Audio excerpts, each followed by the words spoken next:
Gece başı çox tərləyən bir evladınız varsa bu video sizin üçündür.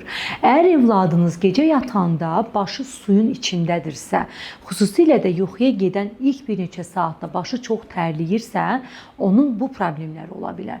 Birinci, vitamin D əksikliyi, kalsium, dəmir, sink kimi mikroelement əksiklikləri ola bilər.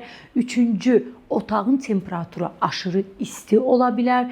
Dördüncü, uşağın temperaturu olmuş ola bilər ki, siz bunu hiss etməyə bilərsiniz. Beşinci, ümumi hər hansı bir sistemik bir virus və ya bakterial infeksiyasından sonra ümumi zəifliyi ola bilər və çox nadir hallarda isə aşırı tərləmə ciddi bir xəstəliyin göstəricisi ola bilər ki, əgər evladınızın başı xüsusən gecə yatanda, yuxuya gedincə çox tərləyir və yatağı da suyun içində olursa, mütləq bunun altında yatan problemləri araşdırılıb, səbəbə yönəlik müalicə ilə bu problem aradan qaldırılmalıdır.